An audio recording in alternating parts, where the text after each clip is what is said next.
Imagine walking into your own rehearsal dinner, and your mother announces in front of everyone that a house meant for you is being given to your sister. The kind of moment that slices through the room without raising its volume. My name is Emma, and that night changed everything I thought I knew about family. My name is Emma, and if you ever met my family, you would probably think we were the kind of people who had life under control. Our house was always neat. Not just clean, presentable. The kind of clean that feels staged, like someone might walk in at any moment. Family photos lined the walls in perfect frames. Smiles frozen in time. Holiday dinners captured at just the right angle. Every picture telling the same story. We are happy. We are close. My mother loved those photos. She would stand in front of them when guests came over, pointing out details. That was Christmas. That was our summer trip. That was a really good year. Her voice was always calm, confident, smooth. People admired her. They'd say things like, "You've raised such wonderful daughters. You're so lucky to have girls who get along." My mother would smile and say, "Yes, we're very blessed." What she never said was how much effort it took to keep that image intact. What she never explained was the quiet cost behind those smiles. In our house there were rules. They were never spoken aloud, but they shaped everything. Don't argue in public. Don't make things uncomfortable. Don't embarrass the family. And the most important rule of all, Lena comes first. Emma adapts. I learned that rule early. When we were kids, Lena decided she wanted the bigger bedroom. She said her friends would visit more. That she needed the space. I remember standing in the hallway, listening as she explained it confidently, already certain of the outcome. My mother didn't even pause to think. "Of course," she said. My father nodded like it was the most reasonable decision in the world. No one turned to me. No one asked what I wanted. I didn't speak up. I never did. Instead, I helped Lena move her boxes. Her room smelled like fresh paint and possibility. Mine smelled like dust and old wood. The vent in my room hummed at night. The floor creaked when I walked. My window faced the back fence instead of the street. I told myself it didn't matter. That was the first lesson. If you don't ask for more, no one can disappoint you. They called me strong. They called me mature. They said I was so understanding for my age. Back then I thought those words meant something good. Years later, I realized what they really meant. You won't cause trouble. As we grew older, the roles didn't fade away. They solidified. Lena grew up expecting someone to save her. And someone always did. She jumped from job to job, never staying long enough to feel responsible. From relationship to relationship, always certain the next one would fix everything. When things fell apart, and they always did, she cried.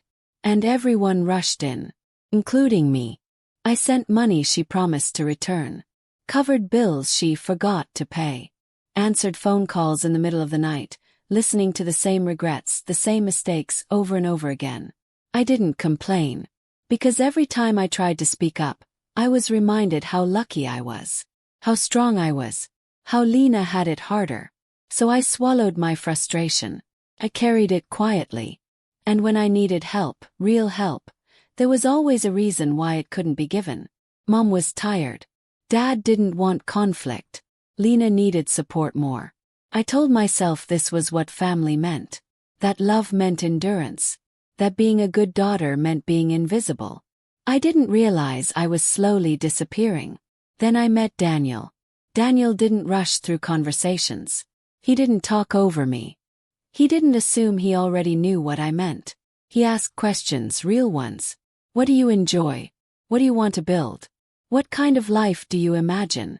And when I answered, he listened. Not politely. Not out of obligation. He listened like my words mattered. For the first time in my life, I felt like I wasn't expected to hold everything together. I didn't know it yet, but that was the moment everything began to change. And that was the moment my family started to feel something they couldn't control. Meeting Daniel didn't just change my life. It quietly exposed everything that had been wrong with it. He noticed things no one else ever had. How I apologized even when I wasn't wrong. How I hesitated before sharing good news.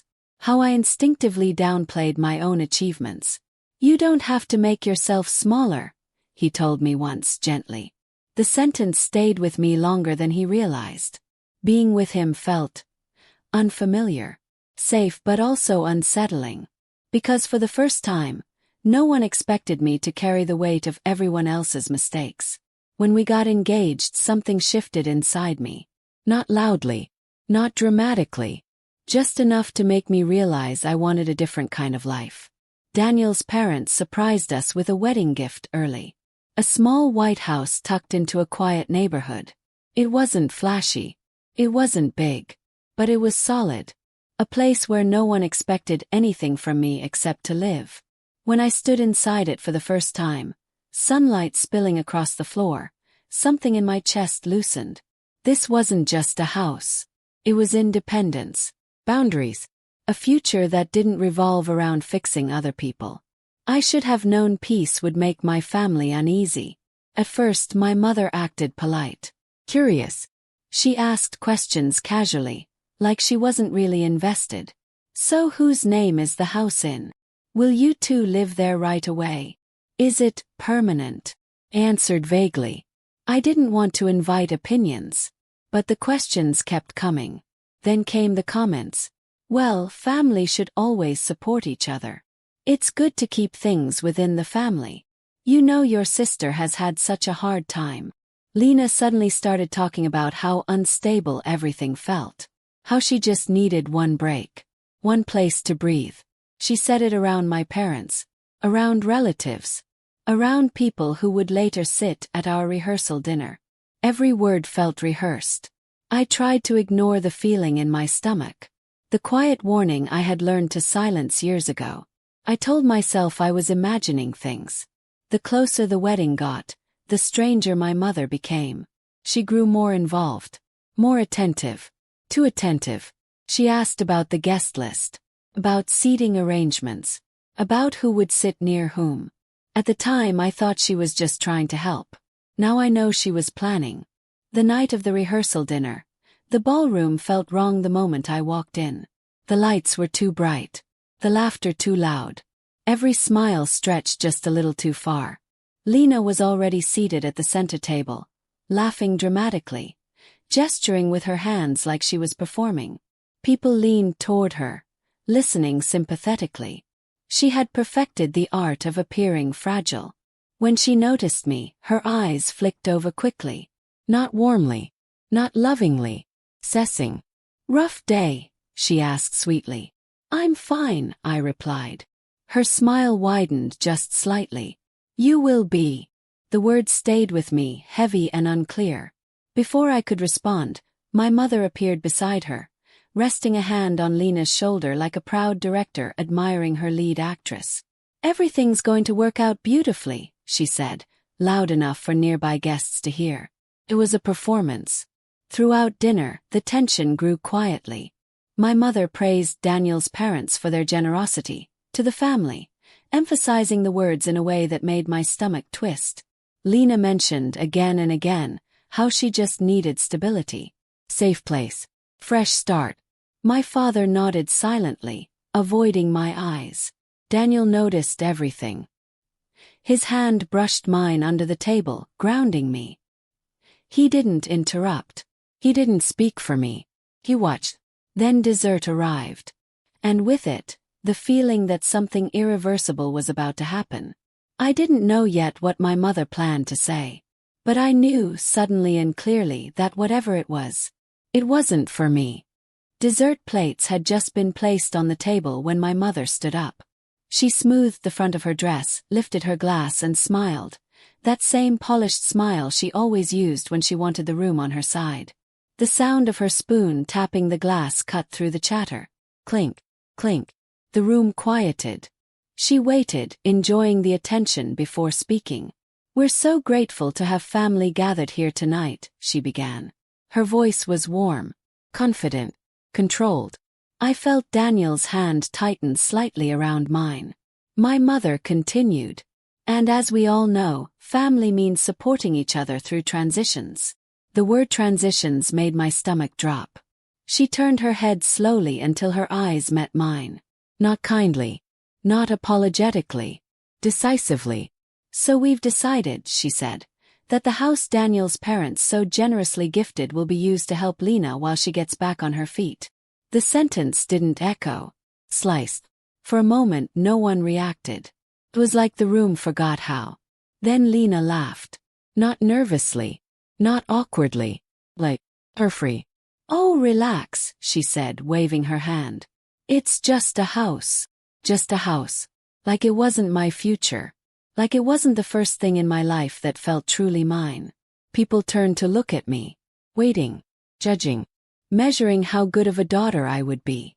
I felt heat crawl up my neck, humiliation burning hotter than anger. Daniel leaned in, his voice steady and low. "Look at me," he whispered. I did. "You don't owe them silence," he said. "You owe yourself honesty." My mother mistook my quiet for agreement and kept talking. She spoke about Lena's difficult year. About how proud she was of our unity. About how family resources should be shared. Lena nodded along, eyes glossy, playing her part perfectly. I felt like I was suffocating. I stood and excused myself, barely hearing the murmurs as I walked away. The hallway outside the ballroom was cooler, darker. I pressed my hands against the wall, trying to steady my breathing. A moment later, Daniel joined me. He didn't touch me. He waited. When I finally spoke, my voice was thin. "They planned this."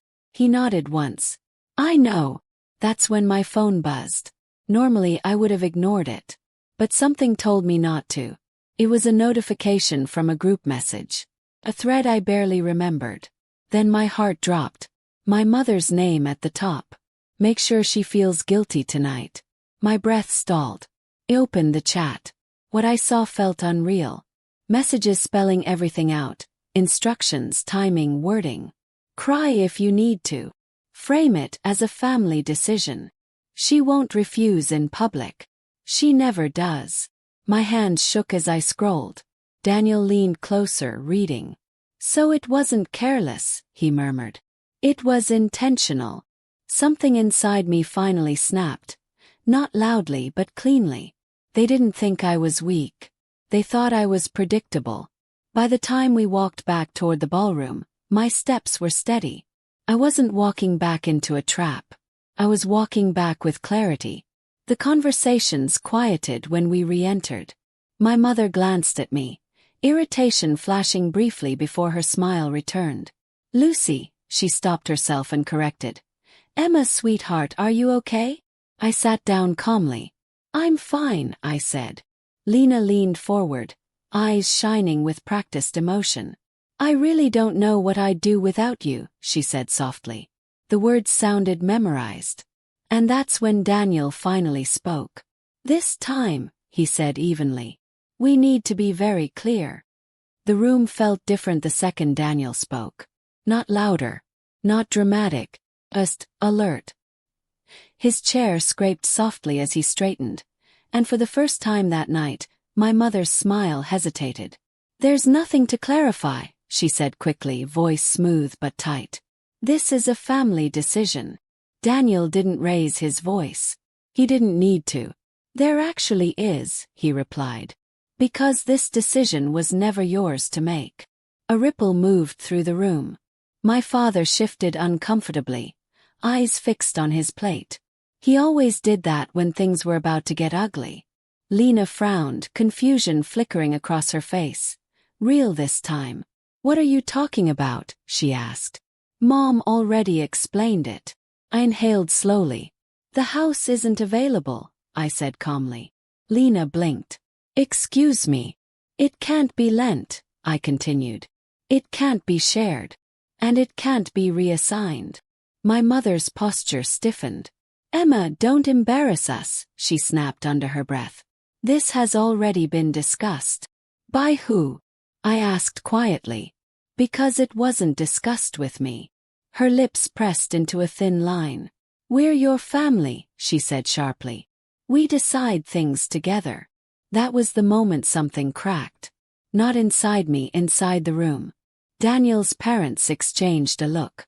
Mrs. Grant leaned forward slightly.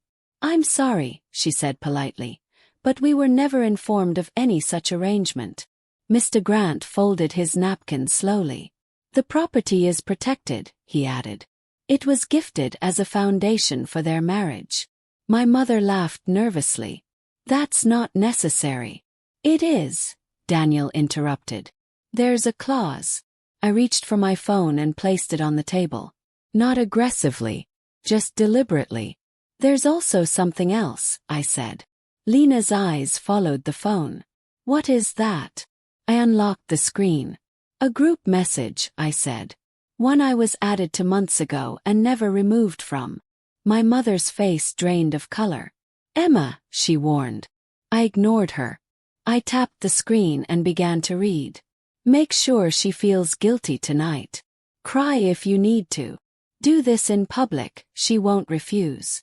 Gasps rippled across the table. Someone's fork clattered to the floor.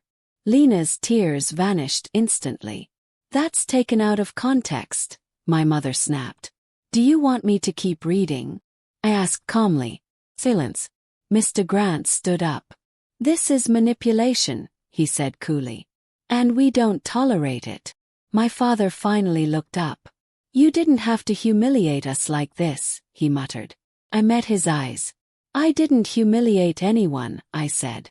"I stopped protecting a lie." Lena tried one last time. She inhaled sharply, summoning tears. "I just needed help," she whispered. "You didn't have to do this." I looked at her. "You stopped needing help the moment you agreed to this plan." The words landed hard. My mother's composure shattered. "You're ungrateful," she hissed.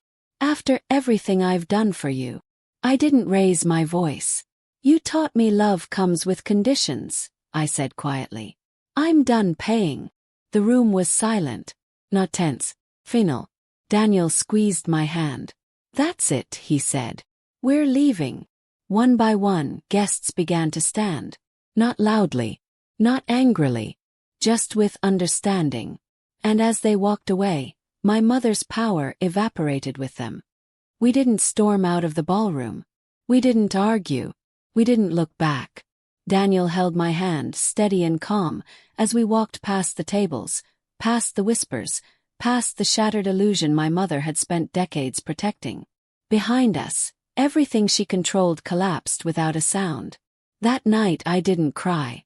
Not because it didn't hurt, but because something inside me had finally gone numb in the best possible way. The next morning, the house felt unnaturally quiet. No guilt, no tension, no expectation. Just sunlight slipping through the windows and the sound of Daniel making coffee in the kitchen. At exactly 10 a.m., the locksmith arrived. I stood barefoot on the cool floor as he removed the old locks, the ones my family had keys to. Each click felt symbolic. When he handed me the new keys, I didn't smile. I didn't celebrate. Exhaled. A door didn't just change that morning. Cycle did. Then came the part no one expected. I didn't call my mother. I didn't send messages. Instead, I forwarded everything. The screenshots, the group messages, timeline. All of it went directly to Daniel's parents' attorney. Exactly as they requested. Not for drama. Not for revenge. For protection. Within days, something interesting happened. My mother tried to spin the story. She told relatives I had misunderstood. That emotions were high. That I had embarrassed the family for no reason. But this time the narrative didn't stick. Because Daniel's parents didn't stay silent. They sent a formal notice. Clear. Polite. Devastating. It stated that due to attempted manipulation and coercion, my family would have zero access to the property. Permanently. And then came the part that felt like revenge without me lifting a finger. The extended family found out. Not from me. From the legal notice. From witnesses at the dinner. From people comparing stories and realizing the pattern. Suddenly my mother's phone stopped ringing. Not with support but with questions. Awkward ones. Why did you plan this behind her back? Why did you pressure her publicly? Why did you assume it was yours? My father withdrew quietly. Lena tried to reach out, Not to apologize but to negotiate. Maybe we can talk. Maybe you overreacted. Maybe we can fix this. I didn't reply. That was the real revenge. No explanations. No arguments. No emotional labor. 6 months later, Daniel and I stood inside the cottage, painting the walls together. Fresh color. Fresh start. As I rolled paint along the wall, I realized something important. It was never about the house. It was about access. Access to my time, my resources, my obedience. And the moment I took that away, their power disappeared. Standing there, I finally understood this truth. Family isn't defined by blood. It's defined by respect. Walking away didn't destroy my family. It exposed it. And choosing myself wasn't selfish. It was survival. If you've ever had to walk away to protect your peace, you're not cruel. You're brave. And sometimes the best revenge is building a life they can no longer touch. And standing there in the cottage, painting the walls with Daniel, I realized something important. It wasn't the house that changed my life. It was choosing who I allowed to cross my threshold. Family isn't about blood. It's about respect. Walking away wasn't betrayal. It was survival. And the quiet revenge. It was letting them lose control without ever raising my voice.